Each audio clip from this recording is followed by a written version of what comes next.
TVN 24 news নেটওয়ার্কের নিয়মিত আয়োজন টিভিএন অ্যানালিসিস অনুষ্ঠান থেকে আপনাদের সবাইকে স্বাগত জানাচ্ছি। আমি রানা আহমেদ। সুপ্রিয় দর্শক, আপনারা এই মুহূর্তে যারা ঘরে টেলিভিশন সেটের সামনে বসে অনুষ্ঠানটি দেখছেন কিংবা আর একটু পরে টেলিভিশন সেটের সামনে বসে আপনাদের এই প্রিয় অনুষ্ঠানটি উপভোগ করবেন, কিংবা এই মুহূর্তে যারা ফেসবুক লাইভে ঢুকেছেন অথবা আর একটু পরে ফেসবুক লাইভে ঢুকবেন, কিংবা আরও পরে সময় সুযোগ মতো যারা ইউটিউবে অনুষ্ঠানটি দেখবেন, তাদেরকেও আগাম স্বাগত জানিয়ে রাখি। সুপ্রিয় দর্শক, আজকে আমরা ইমিগ্রেশন নিয়ে কথা বলবো। ইমিগ্রেশনের গুরুত্বপূর্ণ একটি বিষয় নিয়ে আজকে আমরা আলোচনা করতে চাই। USCIS অর্থাৎ US citizenship and immigration services তাদের পলিসি ম্যানুয়ালে নতুন নির্দেশনা জারি করেছে। কি নির্দেশনা সেটি আমরা আজকে আলোচনা করতে চাই। যে এই নির্দেশনায় ব্যাখ্যা করা হয়েছে যুক্তরাষ্ট্রে অবস্থানরত কোনো বিদেশি নাগরিক অর্থাৎ এলিয়েন যারা যখন লফুল পার্মানেন্ট রেসিডেন্স বা এলপিআর যেটাকে আমরা বলি বা গ্রিন কার্ডের জন্য অ্যাডজাস্টমেন্ট অফ স্ট্যাটাসের আবেদন করেন, তখন তিনি ভবিষ্যতে কোনো সময় পাবলিক চার্জ, খুব চর্চিত একটি শব্দ, পাবলিক চার্জ হওয়ার সম্ভাবনা আছে কিনা সেটি USCIS কিভাবে নির্ধারণ করবে সেটি নিয়ে আজকে আমরা আলোচনা করতে চাই। অর্থাৎ গ্রিন কার্ড পেতে নতুন ঝুঁকি যে সৃষ্টি হয়েছে, যা আগামী 18ই সেপ্টেম্বর থেকে পাবলিক চার্জের নতুন নিয়ম USCIS যেটা কার্যকরী করতে যাচ্ছে, সেই বিষয়টি নিয়ে আজকে আমরা কথা বলতে চাই। সুপ্রিয় দর্শক, এই বিষয় কিংবা ইমিগ্রেশন সম্পর্ক যে কোনো বিষয়ে যদি আপনাদের যে কোনো ধরনের প্রশ্ন থাক না কেন, সেই প্রশ্নগুলো করবার জন্য আমাদের টেলিভিশন স্ক্রিনে যে টেলিফোন নম্বরটি ভেসে উঠেছে, তারপরেও আমি বলে দিচ্ছি 646-307-9828 এই নম্বরে ফোন করতে পারেন, কিংবা যাদের ফোন করতে খুবই অসুবিধা হয় তারা আমাদের ফেসবুকেও প্রশ্ন রাখতে পারেন। আমরা সবগুলো প্রশ্নেরই উত্তর দেবার চেষ্টা করব। এবং ইত্যকার এই সমস্ত বিষয়ে আলোচনা করবার জন্য আমাদের স্টুডিওর সঙ্গে সংযুক্ত হয়েছেন আমাদের সকলের প্রিয়জন, প্রিয় মানুষ, প্রিয় মুখ, প্রিয় attorney, jurist, doctor, attorney at law Mir M Mizanur Rahman, ESQ। Mir M Mizanur Rahman, আপনাকে স্বাগত। ধন্যবাদ।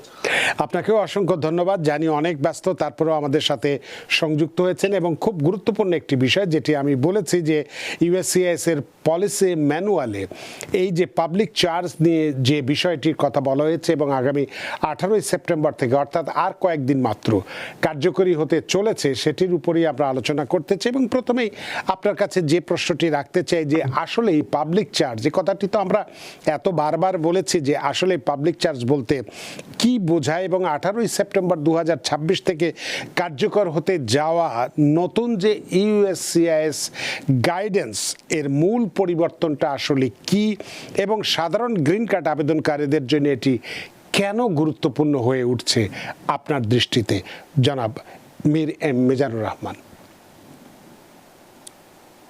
একেবারে শুরু থেকে যদি বলেন, জি, যখন মানুষ বহু আগে থেকে আসা শুরু করলো, সেই এলিস আইল্যান্ড এটসেট্রা, তখনও এই ব্যাপারটা ছিল যে একজন মানুষ যদি এই দেশে আসেন যারা নন সিটিজেন, আপনি এলিয়েন কথাটা বললেন, থিওরিটিক্যালি এলিয়েন নামটা চেঞ্জ হয়ে এখন নন সিটিজেন বলে। তো এটা যদিও গত সরকারের সময় করা হয়েছিল, এখনো এটাকে এভাবে করে চেঞ্জ করা হয়নি। যাক, তো যাই হোক, বদ্ধতা করে নন সিটিজেন করে বলা। তো যদি কেউ এই দেশে আসতে চায়, তো উনি যদি এই দেশে আসে, উনি এই দেশের রাষ্ট্রের উপরে, সরকারের উপরে, জনগণের উপরে বার্ডেন হবেন কি না, সেটা একটা গুরুত্বপূর্ণ বিষয় হিসাবে ধরা হয়। এই এলিমেন্টটা স্যাটিসফাই করতে হয়। এবং যিনি পিটিশনার, ওনাকে এরকম করে একটা মোটামুটি প্রথম থেকে এটা ছিল, এরকম একটা প্রতিজ্ঞা দিতে হয় যে উনি আসলে ওনার একটা ব্যবস্থা আমরা করব, মানে সরকারের উপরে উনি বার্ডেন হবেন না। তো এটা দিন দিন ন্যাচারালি আস্তে আস্তে কঠিন হয়েছে। এবং আজকে যেহেতু এটা নিয়ে কথা হচ্ছে, সুতরাং তার মানে এবারও রিসেন্টলি অ্যাকচুয়ালি 18 তারিখে একটা নতুন নির্দেশনা এসছে। তো এটা মানে সবসময় ইমিগ্রেশনের একটা বড় পার্ট। আমি আপনাকে একটা কথা বলি, বাংলাদেশের একজন একেবারে ন্যাশনাল লেভেলে চ্যাম্পিয়ন স্পোর্টস লাইনে, আর ডিটেলটা বললাম না, এক ভদ্রলোক গ্রিন কার্ডের মাঝখানে মানে প্রসিডিংসে, কোর্ট ডিপোর্টেশন প্রসিডিংসে আছে, সেই সময় উনি ডিবি পেলেন, অনেক আগের কথা। উনি কিন্তু just he could work with a green card. Believe me, আমি ওনার কাগজ আমি জানি, সোজা কথা, উনি একটা এফিডেভিট অফ সাপোর্ট ঠিক মতো জোগাড় করতে পারলেন না, এবং ওনার সেই গ্রিন কার্ডটা হলো না, এবং তারপরে উনি সেই ডিপোর্টেশন নিয়ে মাথায় নিয়ে তারপরে রিসেন্টলি যোগাযোগ নাই। কিন্তু আমার সাথে শুধু কথা হচ্ছে যে এই অ্যাফিডেভিট অফ সাপোর্টের ব্যাপারটা যদি রিজলভ হয়ে যেত, উনি সে কবে সিটিজেন হয়ে কত কিছু হয়ে যেতে পারতো। তো আমার শুধু কথা হচ্ছে এটা সবসময় একটা অত্যন্ত গুরুত্বপূর্ণ ব্যাপার ছিল এবং এখনো আছে। যেমন ধরেন আপনার ভাই বোনের জন্য অ্যাপ্লাই করছে, বোন ভাইয়ের জন্য অ্যাপ্লাই করছে, উনি সিটিজেন, উনি অ্যাপ্লাই করবে, ন্যাচারালি দেখা হবে ওনারা আসলেই ভাই বোন কিনা, একই বাবা মার সন্তান হবে কিনা। এই যে একটা বিষয়, কি একজন স্ত্রী সিটিজেন, উনি তার হাজবেন্ডের জন্য পিটিশন করলেন, কি উনি গ্রিন কার্ড হোল্ডার, ওনার হাজবেন্ডের জন্য পিটিশন করলেন, ন্যাচারালি দেখা হবে ওনারা আসলেই হাজবেন্ড অ্যান্ড ওয়াইফ কিনা। এইটা যেমন একটা গুরুত্বপূর্ণ বিষয়, যেমন আরেকটা গুরুত্বপূর্ণ বিষয় যিনি আসবেন উনি একজন ক্রিমিনাল কিনা, ঠিক তেমনি একটা গুরুত্বপূর্ণ বিষয় হচ্ছে উনি এখানে আসলে জনগণের উপরে, সরকারের উপরে, রাষ্ট্রের উপরে মানে বার্ডেন হবেন কিনা। তো সুতরাং এই যে আপনি বিষয়টি আজকে নির্ধারণ করেছেন এবং আলাপ করতে চাচ্ছেন, এটা কোনোদিনই এটার গুরুত্ব শেষ হবে না। এটা নিয়ে আমি বহুবার কথা বলেছি, আমি শিওর আপনি আপনার অনুষ্ঠানে এসছেন, এরকম আরো বহু মানুষে প্রত্যেকেই এটার উপরে কথা বলেছেন, তারপরও এটার কথাবার্তা শেষ হবে না। তাহলে সেক্ষেত্রে আপনার কাছে একটু জানতে চাইব যে পলিসি ম্যানুয়ালটা, নতুন যে নির্দেশনাটা দিয়েছে ইউএসসিআইএস, এই প্রেক্ষিতে গ্রিন কার্ড পেতে, অর্থাৎ যারা সবার ক্ষেত্রে না হলেও কাদের ক্ষেত্রে গ্রিন কার্ড পেতে নতুন ঝুঁকিটা সৃষ্টি হচ্ছে বা হবে? প্রত্যেকেই ঝুঁকিতে আছেন। আচ্ছা, প্রত্যেকে। আচ্ছা, কেন? আমরা শুধু জানি যে কি ব্যাপার, যিনি পিটিশনার ওনাকে I-864 এফিডেভিট অফ সাপোর্ট দিতে হবে, এবং ওনার ওই রকম ইনকাম থাকতে হবে 125% ফ্রম দ্য পভার্টি লাইন, বিভিন্ন কিছু, ওনার পরিবারে যতজন আছেন তারপরে আরো একজন যোগ হবেন, ওইভাবে করে এটা একটা ব্যাপার, একটা হিসাব আছে, গেল একটা চার্ট আছে। কি সেই চার্ট? I-864P like Peter. হ্যাঁ, এটা চার্টে গেলে এটা রেগুলার পাওয়া যায়, এটা যে কেউ গিয়ে করতে হয়, এটার জন্য উকিল মুক্তার কাছে আসতে হয় না, গেল। আচ্ছা, এই যে পাওয়া গেল ওনার ইনকাম আছে, উনি এফিডেভিট সাপোর্ট দিলেন, উনি ভাবলেন যে হয়ে গেলেন, কিন্তু ওনার নাম ইনকাম নেই। যিনি পিটিশন করবেন উনি হয়তো ছাত্রী, হ্যাঁ, ওনার ইনকাম নেই, তখন আরেকজন দিলেন, কি দেখা যায় যে ওই ফ্যামিলির কারোই নাই, তখন আরো একজনকে বাইরে থেকে কাউকে একজন দিলেন, এবং এটা একটা মানে লিগালি বাইন্ডিং ডকুমেন্ট, এটা করাই হয়েছে বিকজ এর আগে এবং এখনো আরেকটা এফিডেভিট অফ সাপোর্ট আছে, I-134 এফিডেভিট অফ সাপোর্ট। তো ওইটার তুলনায় এটা আরো শক্ত বাইন্ডিং আছে, এটা লিগালি বাইন্ডিং, এমনকি মানে যদি কারোর মধ্যে ডিভোর্সও হয়ে যায় তারপরে এটা বাইন্ডিং, এটা মনে রাখবেন। তো একমাত্র মানে যদি মারা যান, উনি কি সিটিজেন হয়ে গেছেন তখন, বা 40 কোয়ার্টার্স এর একটা ব্যাপার আছে, তখন এটা আর লাগে না, গেল। কিন্তু তারপরও আমরা যদি ভাবি যে এইটুক করলেই হয়ে যাবে, দ্য আনসার ইজ নো। এখানে 5টা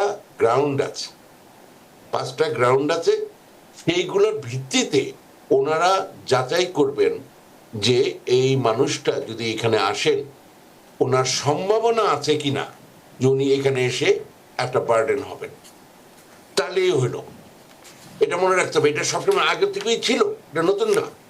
5টা গ্রাউন্ড আছে, যেমন একটা বয়স্ক মানুষ, ওনার age is very very important, ওনার হেলথ, ওনার পড়াশোনা, ওনার স্কিলস, ওনার ফ্যামিলি সিচুয়েশন, এই ধরনের 5টা গ্রাউন্ড আছে, এবং এটা আজকের নতুন কিছু না। মানে আমরা তো মেইনলি বসে থাকি নতুন অনেক ভয়ঙ্কর আইন টাইন না, এগুলো আগে থেকেই ছিল। আচ্ছা, তো ফলে এটাকে আরো শক্তভাবে ধরবে। ওই যে বললাম, উনি যাচাই বাছাই করবে, অফিসার ওনার এই পাওয়ারটা দেওয়া সবসময় ছিল, তো ওইখানে অনেক সময় অনেকে একটু রিল্যাক্সড হতো, ওগুলাই বর্তমানে কেউ যেহেতু চাকরিচ্যুত হতে চান না, ফলে ওনারা সাবধানে এই জিনিসগুলো দেখবেন। আচ্ছা, তো এই সমস্ত কারণে যে এই যে যেই শুধুমাত্র তার এত হাজার টাকা ইনকাম আছে তাতেই উনি চলে আসবে, এই ধরনের ভাবনার কিছু নেই।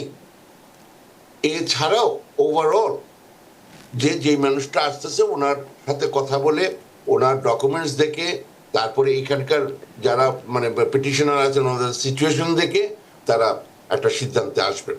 আচ্ছা, এখানে আমি অনুরোধ করব, সোজা বাংলায় বলি, এই আইনটা, because this law is common sense. আপনার যেটা করতে হবে, যারা নন সিটিজেন তারা কি করবেন, আপনি একটা রচনা লেখা শুরু করেন। খবরদার গরু রচনা বলি নাই, রচনা আপনার সম্পর্কে, আপনার জীবন কাহিনী, আপনি একটা বই লিখে ফেলেন। ইয়েস, আমি কিন্তু এখানে ফান করার জন্য বসে নেই। আপনি একটা বই লেখেন, আপনি কে, আপনার কি বৃত্তান্ত, কেন আপনি আমেরিকাতে আসলে বার্ডেন হবেন না, বরং আপনি এখানে কন্ট্রিবিউট করবেন। এরকম বহু লোক আছে কন্ট্রিবিউট করতেছে, মাত্র আসছে। তো বলে মানে একজন সেদিন আমাকে এসে বললেন, উনি এই কোভিডের সময়, ওনার এখানে গ্রিন কার্ড নাই, ওনার অ্যাসাইলামও নাই, উনি এখানে কোন একটা পেন্ডিং সিচুয়েশন আছেন। উনি এরমাস্ট হসপিটালে ভলান্টিয়ার কাজ করতেন কোভিডের সময়, ল্যাডার দিয়ে উঠে উঠে ইলেকট্রিক্যাল বিভিন্ন হেল্প করতেন, পাশে স্তূপ স্তূপ করে লাশ, ল্যাডারের ঠিক পাশে যেখানে কাজ করছেন এই রকমের মধ্যে মানুষ কাজ করছে এখানে। এই বাঙালি আমার ভাই, আপনার ভাই, হ্যাঁ। তো এরকমও মানুষ করেছে। আমি শুধু বলবো যে কেন আপনি আমেরিকার জন্য আপনি যোগ্য, কেন এখানে আপনি বরং কন্ট্রিবিউট করবেন, এই ব্যাপারে আপনি একটা রচনা লেখেন, যেটাকে আপনার রেজিউমের মতো করলেন। আপনার শিক্ষা কি আছে, আপনার কি কি ট্রেনিং আছে, কি কি অভিজ্ঞতা আছে, যে অভিজ্ঞতার কারণে আপনি আরো দক্ষ, আপনার কি কি ধরনের লাইসেন্স আছে, এগুলা দিয়ে, এগুলা কিন্তু এখন বিবেচনা করবে যে আপনি there is propensity, there's plausibility to think যে আপনি এখানে এসে কিছু করে খেতে পারবেন। আচ্ছা, তারপরে ধরেন আপনার ট্রেনিং আছে, আপনার এডুকেশন আছে, তারপর গত 5 বছর আপনার কোনো খবর নেই, কি করেছেন ওটার কোনো খবর নাই, তাতে কি দাঁড়ায়? আপনি হয়তো বসে আছেন, ওই কবে নিয়ে যাবে আমাকে, তারপরে গিয়ে আমি কাজ করব, মানে কি সুন্দর চিন্তা। এর মধ্যে গত 5 বছর ধরে কি করছেন, উনি অপেক্ষা করছেন উনি আমেরিকাতে যাবেন। ওই যেই দিন একজন কেউ আমেরিকাতে আসছে, পুরো ফ্যামিলি বংশ বসে আছে, দেখা গেল যে ওই সবাই বোধহয় আমেরিকা চলে যাবে। এগুলো বন্ধ। আপনি মুদির দোকান করেন আর ইলেকট্রিক্যাল বিরাট বড় বড় কাজ করেন, যত কিছু করেন, আপনি কম্পিউটার সায়েন্স কি ইঞ্জিনিয়ার, আপনার স্কুল শেষ হওয়ার পরে, মানে স্কুল বলতে ইউনিভার্সিটি বা কলেজ যাই পড়েছে, পড়াশোনা শেষ করার পর দিন থেকে, ইভেন পড়াশোনাকালীন যে সামার জব থাকে, গ্যাপ থাকে, ওই সময় আপনি কি করেছেন, এগুলা আপনি যেন কোনো গ্যাপ না থাকে, আপনি কাজ করেছেন, মানে আপনি কর্মঠ, আপনার ওয়ার্ক এথিক্স আছে, আপনি পাস করছেন, আপনি বলে চাকরি পান না, এটা হতে পারে না। আপনি হয়তো পিসিএস, অ্যাডমিনিস্ট্রেশন, পররাষ্ট্র ইত্যাদি এগুলো পান নাই, এগুলো সবাইকে পাইতে পারবেন কোনো কথা নেই, সবাই পাবেও না। কিন্তু আপনি যেই লেভেলেই আছেন, একটু যদি কষ্ট করেন, প্রাইভেট সেক্টরে এখন অনেক ফ্লারিশ করেছে, আপনারা কিছু একটা করেন, করে আপনি সুন্দর করে আপনার যেই শিক্ষা, আপনার পরিবারের বৃত্তান্ত, আপনার অভিজ্ঞতা, আপনার স্কিলস, আপনার বিভিন্ন লাইসেন্সিং, এগুলা, যেমন আপনি ট্যাক্সি ড্রাইভারের এখানে লাইসেন্স আছে, very very important, very very important. কি সুন্দর কি জন্য যেমন ট্যাক্সি চালায়, now is very important, professional licence লাগে। এইটা থাকলেও আপনি অনেক উপকার আসবে, এই ধরনের যদি কিছু থাকে আপনার। এইভাবে করে আপনারা নিজের যোগ্যতায়, ওই পিটিশনার তার ট্যাক্স রিটার্ন দেখাইলো বা কেন দেখাইলো না, ওইটা নিয়ে চিন্তা করবেন না। আপনার নিজের কি যোগ্যতা আছে, আপনার ঢাকায় হয়তো বাড়ি আছে, আপনি ঢাকায় বলেন না, সে বরিশালে বাড়ি আছে, আপনার গাড়ি আছে, আপনার বিজনেস আছে। বাংলাদেশে একটা ছোট বাজার মোকারমে একটা ছোট্ট একটা দোকান থাকলে কোটি কোটি টাকা, এখানে এসে রাতারাতি থাকতে পারবেন। এইভাবে করে এগুলো আপনি দেখান যে আপনার কি কি আছে, কিন্তু ব্যাংক ব্যালেন্স বলে না, আপনার যে সমস্ত সম্পত্তি আছে ঢাকা এরকম একটা থাকলে তো এখানে আমরা সারা জীবন কাজ করে না জমাতে পারছি, তার থেকে বেশি দাম ওগুলো। এইভাবে করে আপনারা দেখান, দেখাইলে আমার মনে হয় না কোনো সমস্যা থাকবে। আপনারা কাইন্ডলি এই দিক দিয়ে তো আছেই, যারা এখানে আছেন এটা আমি আলাপ করছি, কিন্তু এই অনুষ্ঠানের সবচেয়ে বড় মানে হয়তো দর্শক হবে যারা বাংলাদেশে আছেন, ইটালিতে আছেন, ব্রাজিলে আছেন, চায়নাতে আছেন, মানে বিভিন্ন জায়গায় আছেন, তারা আসবেন, তারা শুনবেন। এটা শুধুমাত্র অ্যাডজাস্টমেন্ট অফ স্ট্যাটাসের ক্ষেত্রে না, আপনারা কাইন্ডলি বোঝার চেষ্টা করেন যেই আমেরিকাতে আসবেন উনি একটা সম্পদ হবেন কিনা এটা তারা দেখতে চায়। যেমন এখানে এক ধরনের গ্রিন কার্ড আছে ন্যাশনাল ইন্টারেস্ট ওয়েভার, প্রত্যেকটাই এরকম ন্যাশনাল ইন্টারেস্ট ওয়েভার প্রুভ করতে হবে আমার কাছে আমি বলবো এরকম করে করবেন, এবং করা যায়। এক, আপনার কোনো ক্রিমিনাল রেকর্ড থাকবে না। দুই, আপনার যত ধরনের যোগ্যতা আছে এগুলো প্রমাণ করেন, দিয়ে দেখবেন যে আপনার খারাপ হবে না, ভালোই হবে। এগুলো একটা। আর আচ্ছা, আমি আপাতত আপনি যদি আর কোনো প্রশ্ন থাকে। প্রশ্ন তো অনেক প্রশ্নই আছে, যেহেতু আপনি বলছেন বলে আপনাকে আমি কোনোভাবে ইন্টারাপ্ট করছি না। কাইন্ড অফ ইউ, কিন্তু আমি হয়তো বেশি বলে দিচ্ছি। না, প্রশ্ন অনেকই আছে, যেহেতু এই পলিসি ম্যানুয়াল যেটা ইউএসসিআইএস জারি করেছে এবং আগামী মাসে 18 তারিখ থেকে কার্যকরী হবে, সেক্ষেত্রে আপনার কাছে একটু জানতে চাইবো, যদিও আপনি বলছেন যে সব ধরনের গ্রিন কার্ড পেতেই ঝুঁকিতে আছে, আপনার কাছে জানতে চাইবো যে কোন কোন ইমিগ্রেশন ক্যাটাগরি, এই কোন ইমিগ্রেশন ক্যাটাগরির মানুষ নতুন পাবলিক চার্জ রুলের আওতায় পড়বেন এবং কারা এই কংগ্রেস কর্তৃক স্পষ্টভাবে এক্সাম্পট, কারা ছাড় পাবেন, বিশেষ করে ইউএস সিটিজেন, তাদের যে স্পাউস, প্যারেন্ট এবং চিলড্রেনের ক্ষেত্রে কি ধরনের অবস্থা সৃষ্টি হতে পারে? বলছি, হ্যাঁ, এখানে একটা আমি আগেই বলিনি, যেটার উত্তর মানে পরে কথাটা আসবে, কিন্তু এখনই বলি নেই। একটা নতুন জিনিস আছে যেটা ট্রাম্প সাহেবের প্রথম আমলে এটা চালু করতে চেয়েছিল, এখন এটা আবার ভালো করে বোধহয় আসবে, এটা বলা হয়েছে। সেটা আমি পরে বলছি যে একটা এক ধরনের একটা বন্ড সিস্টেম করা। আচ্ছা, তো আপনার ওখানে ফেরত যাই প্রশ্নের দিকে। সেটা হচ্ছে যত ধরনের ফ্যামিলি ইমিগ্রেশন আছে আমাদের ক্ষেত্রে, যেগুলা মানে এখানে অনেক লম্বা লিস্ট আছে, আমি আমাদের ক্ষেত্রে যেগুলো রেলিভেন্ট হবে সেই জন্য আমি বলছি এনি ফ্যামিলি ইমিগ্রেশন এইটা লাগবে। আচ্ছা, কোনটা লাগবে না, যেটা আবার আমাদের ক্ষেত্রে যেগুলো রিলেটেড, এক হচ্ছে কি ব্যাপার, যারা অ্যাসাইলাম বেসড গ্রিন কার্ড করবেন তাদের ক্ষেত্রে এটা লাগবে না। দুই, যারা অ্যাবিউজড স্পাউসেস আছেন বা চিলড্রেন তাদের ক্ষেত্রে এটা লাগবে না। যারা ক্রিমিনাল ক্রাইমের ভিকটিম, যারা নিজেরা ক্রাইম করে নাই, মানে ক্রাইমের ভিকটিম, কোনো ডাকাতির শিকার হয়েছেন, গুলি খেয়েছেন ইত্যাদি, হ্যাঁ, এরকম হচ্ছে, বিভিন্ন জায়গায় হচ্ছে, তাদের ক্ষেত্রে যে ওই যে ইউ ভিসা বলে, হ্যাঁ, বা টি ভিসা আছে, হ্যাঁ, এই জাতীয় যারা এই ধরনের ভায়োলেন্সের শিকার হয়ে বা বিভিন্ন ধরনের যারা ওই যে কি বলে টি ভিসার ব্যাপারটা যেন মানে কি বলবো ভুলেই গেলাম, এই সমস্তগুলো, এই জাতীয় যে ব্যাপার মানে যারা আছেন, তারা এই কি জানি বলে, আমি কেন ভুলে গেলাম টি ভিসাটা, human trafficking T visa. Thank you very much, অনেক ধন্যবাদ। হ্যাঁ, এই জাতীয় বিভিন্ন যারা আছেন তারা এক্সাম্পশন হবেন। আচ্ছা, বাঙালিদের ক্ষেত্রে এখানে আরেকটা জিনিস খুব ঘটতেছে আমাদের ভাই বোনদের মধ্যে, সেটা হচ্ছে অনেকে এখন মিলিটারিতে যাচ্ছে, তাদের যেই স্পাউস, চিলড্রেন, বাবা মা, তাদের গ্রিন কার্ডের ক্ষেত্রেও এখানে এক্সাম্পশন আছে, এবং এটা অত্যন্ত সুখবর। মানে আমি শিওর আপনারা আরো ভালো জানবেন সঞ্চালক মহোদয়, যে অনেকেই এখন মানে বিভিন্ন সামরিক বাহিনীর বিভিন্ন লেভেলে যোগদান করছেন এবং ভালো করতেছেন গেল। হ্যাঁ, তো শুধু অফিসার বলে না, মানে বিভিন্ন ক্যাটাগরিতে আর কি। তো এইরকম ভাবে কিছু এক্সাম্পশন আছে, কিন্তু আপনি ধরে রাখবেন সবার লাগবে। কেন লাগবে? গ্রিন কার্ড পাওয়ার ক্ষেত্রে একটা বড় জিনিস হচ্ছে গুড মোরাল ক্যারেক্টার দেখাইতে হবে, গুড মোরাল ক্যারেক্টার, ঠিক আছে? যে আপনি ভদ্রলোক মানুষ, ভদ্রমহিলা মানুষ, আপনি কাজ করেন, ট্যাক্স দিবেন, এটা নর্মাল। আপনি ধরেন অ্যাসাইলাম বেস করলেন, আপনার লাগে না 864 দিতে হবে না, ভালো কথা, কিন্তু আপনি কাজ করেন, ট্যাক্স দেন নাই, এটা কেমন কথা? মানে ভালো দেখে না। বা আপনি কি যেন বললেন যে আমি কাজই করি নাই, তাহলে আপনি করেনটা কি? আপনি গোলাগুলি করেন, ছিনতাই করেন, রাহাজানি করেন, মানে আপনি পড়েনও না, কাজও করেন না, আপনি অসুস্থও না, আপনি করেনটা কি? তখনই ধরবে আপনি হয়তো ড্রাগের ব্যবসা করেন, এই মানে অন্য কিছু করেন। এটা সুতরাং আপনি কাজ করেন, বিজনেস, সেটা সেলফ এমপ্লয়েড বিজনেস হতে পারে, কারো প্রতি কোম্পানিতে কাজ করতে পারেন এবং আপনি ট্যাক্স দেন, এটা জাস্ট একটা বেসিক জিনিস। সুতরাং যতই আপনার U visa, T visa, asylum base এগুলো এক্সামশন বলেন, আমার কাছে এগুলোর কোনো এক্সামশন নাই। এবং ওই যে নিজের যে কপিটা অ্যাকাউন্টেন্ট ম্যাডামরা বা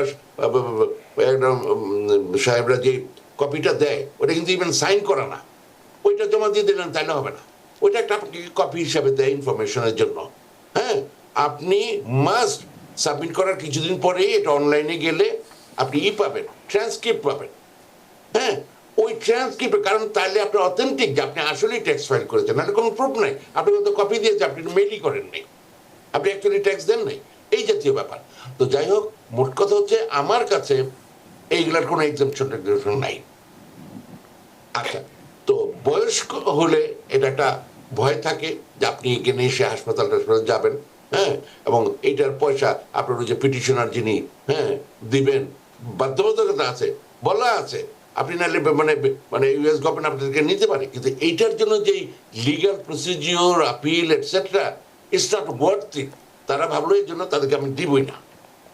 ফলে যারা আসবেন তাদের যদি দেশে সয় সম্পত্তি থাকে ওগুলা দেখালেন, এখানে যারা আছেন তাদেরও অনেকেরই বাড়িঘর আছে, হ্যাঁ, এগুলা in addition to typical I-864 এবং 3-4 বছরের মানে 1 বছর রিকোয়ার্ড, হ্যাঁ, দেখালেই যে হয়ে যাবে তা না। আপনাদের যাই আছে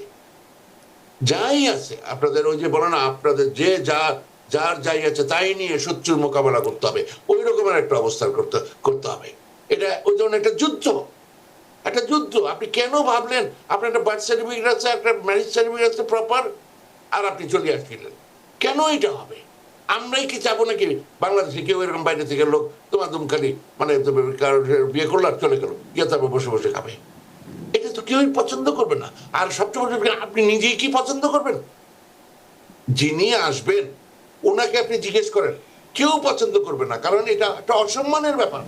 জাতিগতভাবে আমরা কি প্রচার করতে চাই? হ্যাঁ, অত্যন্ত দুঃখজনক স্ট্যাটিস্টিক্স আছে, একবারে হোয়াইট হাউস থেকে ক্লেম করছে, মানে উপর থেকে ক্লেম করছে 54 না 55% বাঙালি আমাদের ভাই বোনরা এসে এই সুযোগ সুবিধাটা নিচ্ছেন।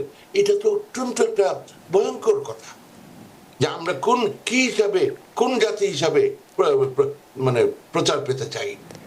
তো এইগুলো একটা কথা। কিন্তু আমার কাছে একটা সুখবর আছে এইখানে, এই যে এটা আছে, এটার মধ্যে যেটা বললাম আমি এটাকে সুখবর হিসাবে দেখি। কেন? আপনার যদি এরকম খারাপ অবস্থা থাকে, আপনাকে ভিসা দিল না তো দিলই না, কিন্তু এখন একটা নতুন জিনিস চালু করতেছে, সেটা হলে মানে আমি কেন বলতেছি, এই না পাওয়ার থেকে আপনাকে একটা ইনভাইটেশন দিতে পারে in the form of notice of intent to deny or request for evidence, whatever it is, that আপনার অবস্থা ভালো না, আপনি এত টাকা, ওর একটা হিসাবে আসবে, একটা বন্ড দিতে হবে। আচ্ছা, এই বন্ডের বিষয়টা আমরা প্রশ্ন আকারে আপনাকে করব, তবে অনেকক্ষণ ধরে দর্শক অপেক্ষা করছে, তাদের প্রশ্নটা নিয়ে নেই, তারপরে বন্ডে আসব। সুপ্রিয় দর্শক কে আছেন টেলিফোনে, দয়া করে নাম পরিচয় দিয়ে আপনার প্রশ্নটি করুন। আসসালামু আলাইকুম রানা ভাই, ভালো আছেন? আসসালাম, জি আলহামদুলিল্লাহ। জি, অ্যাটর্নিকে আমার সালাম। জি জি, আমার কোয়েশ্চেন হলো, অ্যাসাইলাম গ্রান্টেড হওয়ার পরে 1 মাস পরে গ্রিন কার্ডের অ্যাপ্লাই করেছিলাম। তো আমার কোয়েশ্চেন হলো কি, কতদিন রিজনেবল টাইম পরে মেন্টেনেন্স করা যাবে, এবং মেন্টেনেন্সের গভর্নমেন্ট ফিস কি, এইটাই জানার ছিল। অনেক ধন্যবাদ আপনার প্রশ্নের জন্য। অ্যাটর্নি মীর মিজান। দ্বিতীয় অংশটা কি? দ্বিতীয় অংশটা হচ্ছে যে যেটা উনি বলছেন যে 1 মাসের মধ্যে গ্রিন কার্ডের জন্য আবেদন করেছেন, অ্যাসাইলাম উইন করার পরে মোটামুটি কতদিন পর্যন্ত সময় লাগতে পারে, এবং সম্ভবত যদি কতদিন, মানে কতদিন না পাওয়ার পরে ম্যান্ডামাস করা যায়। এটা প্রথম অংশ। আর দ্বিতীয়, এরপরও কি যেন বলেছিলেন? এটাই, আর কিছু। আপনি কি লাইনে আছেন? এটাই প্রশ্ন। আচ্ছা, ঠিক আছে। এটা প্রথম কথা হচ্ছে, নর্মালি নিয়ম হচ্ছে 1 বছর আগে যেটা ছিল, হ্যাঁ, 1 বছর পরে মানে অ্যাসাইলাম পাওয়ার 1 বছর পরে গ্রিন কার্ডে অ্যাপ্লাই করা যেত।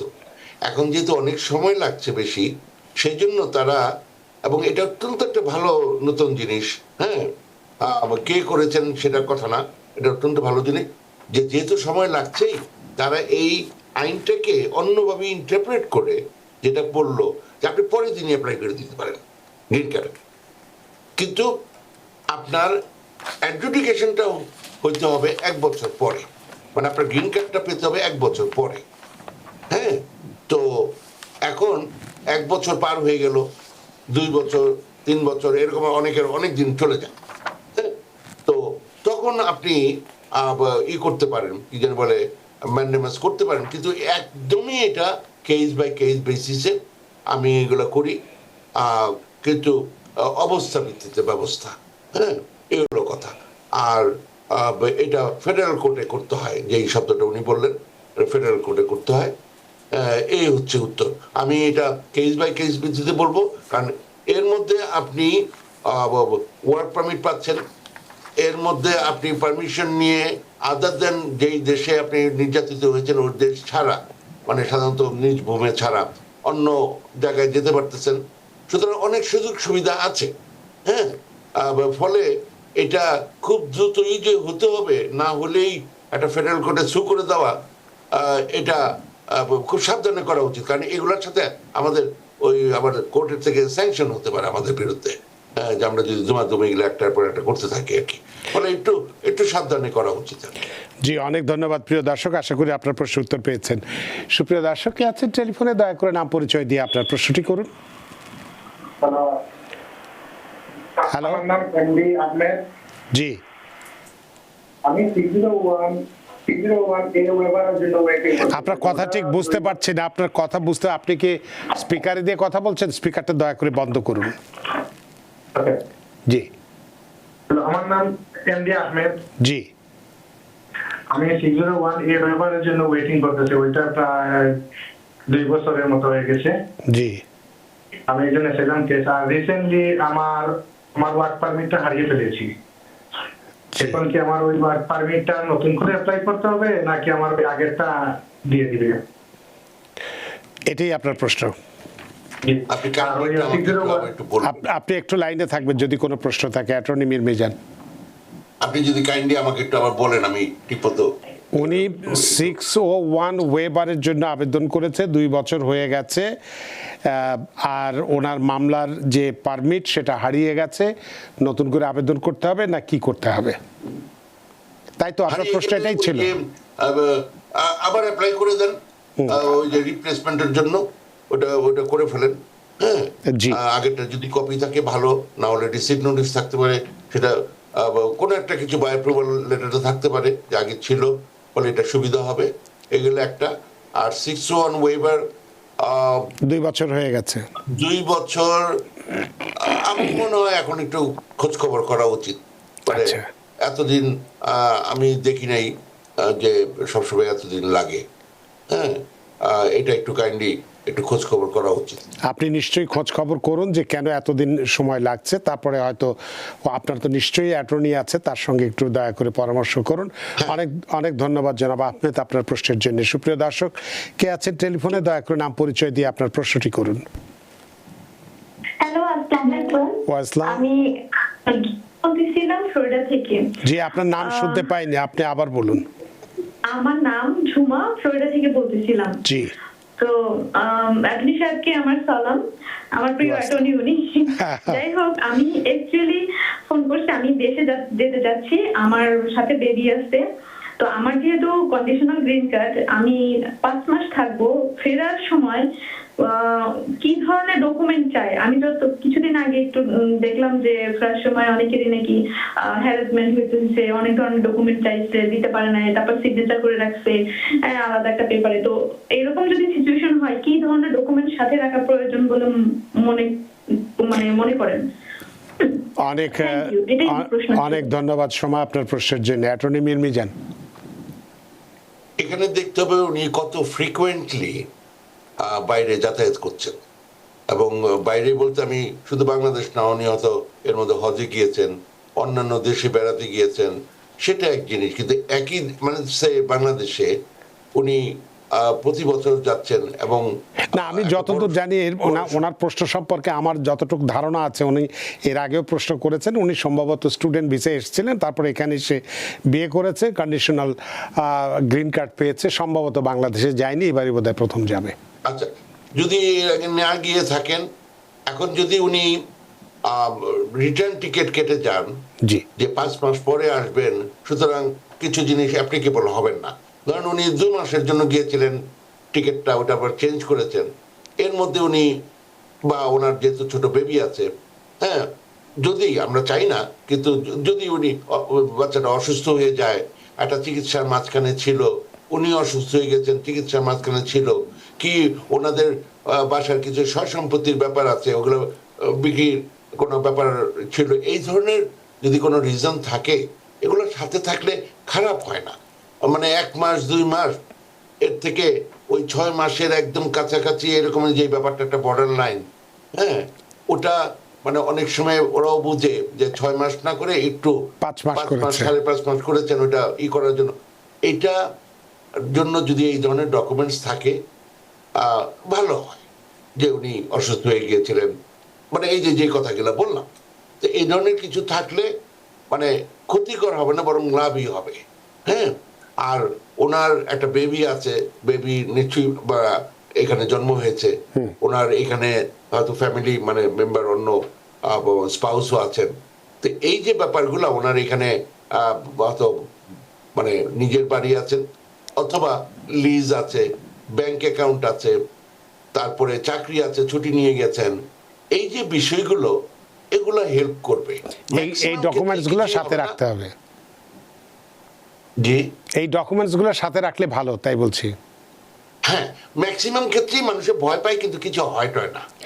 ম্যাক্সিমাম ক্ষেত্রে যারা এরকমের রেগুলার আসা যাওয়া করছে, তাদের ক্ষেত্রে এরকম এই ধরনের প্রশ্ন আমি বাংলাদেশ থেকেও সম্মুখীন হই, উনি ফিরবেন কিরকম হবে, এটা হতেই পারে, একটা ভয় থাকতেই পারে। কারণ প্রতিবারই যখন আপনি আসবেন, যতই গ্রিন কার্ড থাকো, ইটস এ নিউ অ্যাডমিশন, আপনাকে ইচ্ছে করলে না অ্যাডমিশন দিতে পারে, এগুলো থিওরিটিক্যালি আছে।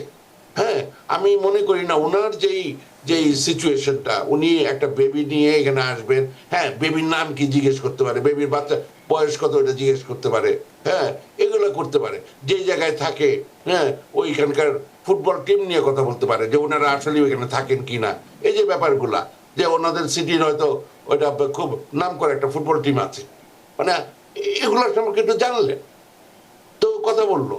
এর বাইরে আমি কোনো ভয় পাচ্ছি না, এত ভয় পাওয়ার কিছু নেই। অনেক ধন্যবাদ সোমা, আশা করি আপনার প্রশ্নের উত্তর পেয়েছেন। তবে যেহেতু সময় খারাপ, আপনার যদি খুব বেশি প্রয়োজন না থাকে, এতদিন দেশে না থাকাটাই ভালো, যতটা কম সময় থাকতে পারেন ততই ভালো। আপনার প্রশ্নের জন্য অনেক ধন্যবাদ। আমি করতে চাই, এই যে এইটাই খুব দরকার ছিল এটা। হ্যাঁ, উকিল টুকিল হিসাবে সবসময় উকিলের কথাই সুন্দর, এই যে আমি মুরব্বী বলতে আপনার অত বয়স হয় না আমি শিওর, তারপরও একজন মানে অভিজ্ঞ মানুষের থেকে এই যে শুনলেন, আপনি এরকম পাশের বাসার কারোর সাথে আলাপ করেন, আপনার বন্ধু আছে তাদের সাথে, এগুলোর একটা, কারণ ল ইজ কমন সেন্স, শুধুই যে খালি উকিল করতে হবে এমন কোনো কথা নাই, একটু পাশের মানুষের সাথে কথা বলেন, দেখবেন পেয়ে যাবেন উত্তর। অনেক ধন্যবাদ সোমা আপনার প্রশ্নের জন্য। সুপ্রিয় দর্শক কে আছেন টেলিফোনে, দয়া করে নাম পরিচয় দিয়ে আপনার প্রশ্নটি করুন। ওয়ালাইকুম আসসালাম। আপনার কথা শুনতে পাচ্ছি না, আপনি কি স্পিকারে দিয়ে কথা বলছেন? স্পিকারটি বন্ধ করুন, কানে যদি হেডফোন থাকে সেটাও খুলে ফেলুন। হ্যালো, হ্যালো, জি, ওয়ালাইকুম আসসালাম। আমার ওই আপনারা আমরা কি পাবলিক চার্জের বুঝছি না আপনার প্রশ্ন, আপনার কথা বুঝতে পারছি না। আমার নাম আমার বইয়ে অ্যাপ্লাই করছে নাকি I-485, বুঝছেন নি? জি, এখন আমরা এপিতে নাই, এখন এটা কোনো অসুবিধা হবে না, পাবলিক চার্জে আমরা করব না। আপনি একটু লাইনে থাকবে, আপনি লাইনে থাকবেন। যদি প্রশ্নটা আমি বুঝিনি, অ্যাটর্নি মীর মিজানুর রহমান, আপনি যদি বুঝেন। আমার কি কানের সমস্যা কিনা, কারণ আমি তো ভাই বোনের জন্য উনি অ্যাপ্লাই করছেন, তার মানে উনি সিটিজেন। তা এখন যেহেতু ভাই বোনের জন্য অ্যাপ্লাই করেছে, উনি নেন মেডিকেল বা অর্থাৎ মেডিকেট টেডিকেট বোধহয় সুবিধা নেন, তো সেক্ষেত্রে যে ওনার ভাই বোনের জন্য আবেদন করেছেন এটা পাবলিক চার্জের আওতায় পড়বে কিনা বা তাদের কোনো ক্ষতি হতে পারে কিনা, সম্ভবত এটাই ওনার প্রশ্নের হবে। যিনি পিটিশনার জি, ওনার এইসব ব্যাপার দেখা হবে না। আচ্ছা, যিনি আসবেন ওনার কি কি সমস্যা আছে, এই যে মেডিকেট বললেন, কি ক্যাশ মানে অ্যাসিস্ট্যান্স নেন, ফুড স্ট্যাম্প নেন, হাউজিং নেন, ওগুলা যিনি আসবেন ওনার ক্ষেত্রে প্রযোজ্য। আচ্ছা, ওনার ক্ষেত্রে সমস্যা হওয়ার কথা নয়, যারা আসবেন আপনার ভাই বোনরা তারা এই ধরনের কোনো সুবিধা নেবেন কিনা সেটার উপরে নির্ভর করবে। অনেক ধন্যবাদ। নিয়েছেন কিনা, নিয়েছে কিনা, আগে ছিলেন এই দেশে ওনারা নিয়েছেন, হ্যাঁ, বা এসেছিলেন একজন বেবি হয়েছে তারপরে চলে গেছেন, হ্যাঁ, ওই বেবির মানে নিয়ে আলাপ হলো যে উনি ওই বেবি কিভাবে জন্ম হইলো, হ্যাঁ, তার মেডিকেল বিল কে দিল, হ্যাঁ, এই যে এই সমস্ত বিভিন্ন বিষয় উঠে আসতে পারে আর কি। অনেক ধন্যবাদ প্রিয় দর্শক, আশা করি আপনার প্রশ্নের উত্তর পেয়েছেন। সুপ্রিয় দর্শক কে আছেন টেলিফোনে, দয়া করে নাম পরিচয় দিয়ে আপনার প্রশ্নটি করুন। আমরা একটু ফেসবুকে যাই, ফেসবুকেরও অনেকগুলো প্রশ্ন দেখতে পাচ্ছি, আমরা হয়তো সবগুলো প্রশ্নের উত্তর দিতে পারবো না। সুলভ সেন তিনি একটি প্রশ্ন করেছেন যে পূর্বে ইমিগ্রেশন জাজ দ্বারা ইন্ডিভিজুয়াল হিয়ারিং সম্পূর্ণ করে, কিন্তু ডিসিশন দেওয়ার আগেই তিনি ফায়ার্ড হন। নতুন জজ নিয়োগ হয়, তিনি আবার নতুন করে মাস্টার হিয়ারিং দেন। নতুন জজ ডিসিশন কি মাস্টার হিয়ারিং দেবেন নাকি পরবর্তীতে আবার ডেট দেবেন? কি বলবেন এই ব্যাপারে? এটা খুবই ভালো খবর যে একটা ডেট দিয়েছেন।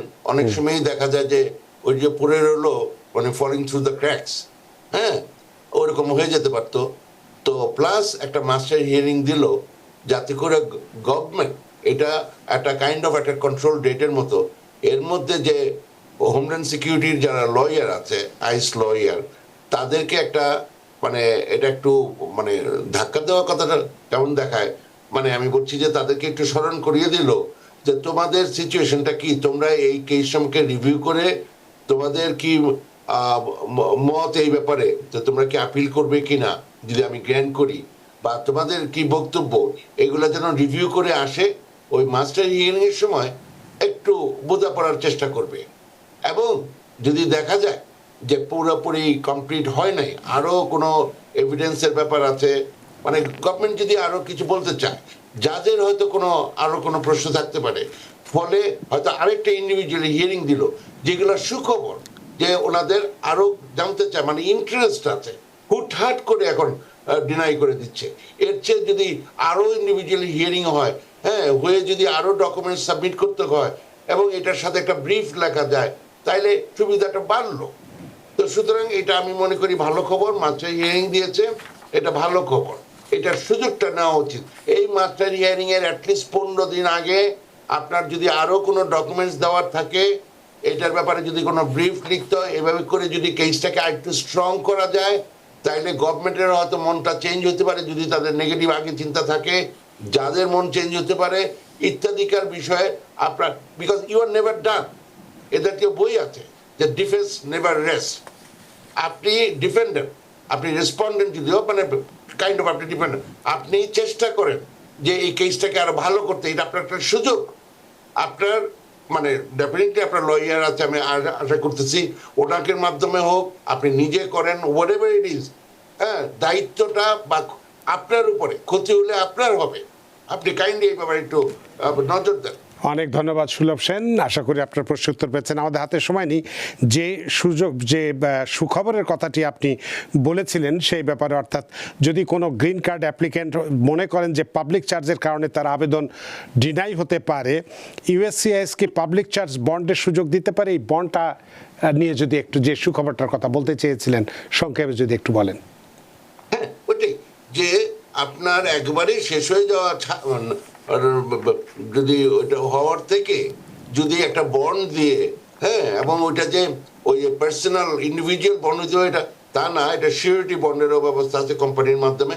মোট কথা ওইটা দিয়েও যদি গ্রিন কার্ডটা পাওয়া যায়, তাহলে তো এটা আমি মনে করি এটা একটা ভালো জিনিস, rather than just outright deny করে দিল। আচ্ছা। এটা একটা সুযোগ থাকলো আর কি, কিন্তু বলা আছে আপনি নিজের থেকে এটা অফার করবেন না।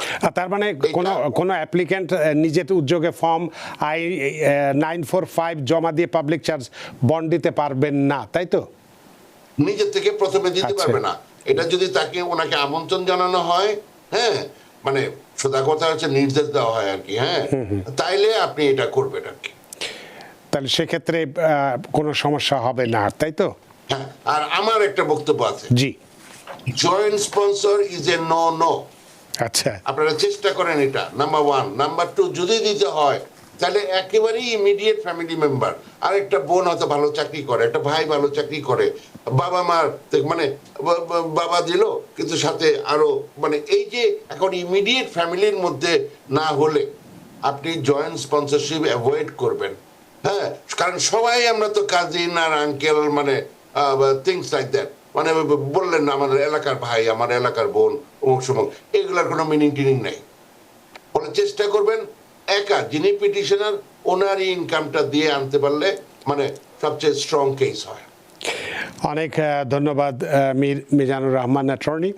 আমাদের হাতে সময় নেই, সময়ের দড়িতে বাঁধার সময়ের সীমানা টপকানো কঠিন, তাই অনুষ্ঠানও শেষ করতে হচ্ছে। আরও অনেকগুলো প্রশ্ন আমাদের ফেসবুকে ছিল, ফয়সাল হোসেন বাবু, তারপরে ইমরান জিয়া, শ্রাবণী পল ইত্যাদি ইত্যাদি, এরকম আরও, এবং প্রচুর আমি দেখছি টেলিফোনে অনেকেই চেষ্টা করছেন, কিন্তু এই মুহূর্তে আপনাদের টেলিফোন নিতে পারছি না যেহেতু সময়ের সীমানাটা টপকানো কঠিন, তাই অনুষ্ঠান শেষ করতে হচ্ছে। আপনাদের প্রতিশ্রুতি দিচ্ছি যাদের প্রশ্ন আজকে নিতে পারলাম না, আগামীকালে এই অনুষ্ঠানে একজন অ্যাটর্নি থাকবেন। যদি আপনারা কালকে একটু আগে প্রশ্ন করেন তাহলে আপনাদের প্রশ্নগুলো উত্তর দেওয়া সহজ হয়, কারণ আমরা যে বিষয়টি নিয়ে কথা বলি সেটাও বিস্তারিত একটু আলোচনা করতে চাই, কারণ সেই বিষয় যেগুলো নিয়ে আমরা নির্ধারণ করি সেটাও আমাদের জানাটা বা আমাদের সবার ক্ষেত্রেই এটা উপকার হয় বলে বিস্তারিত আলোচনা করতে চাই।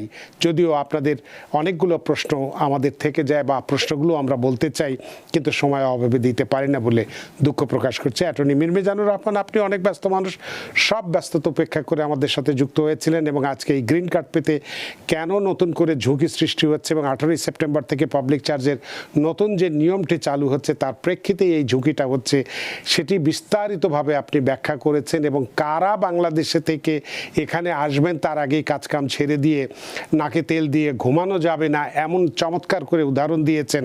অর্থাৎ পরিশ্রম করতে হবে এবং এখানে এসে যাতে এই সরকারের বার্ডেন না হয়ে, বোঝা না হয়ে, অর্থাৎ বোঝা না হয়ে সম্পদে পরিণত হতে পারি, তাহলে গ্রিন কার্ড পাওয়াটা খুব সহজ হতে পারে।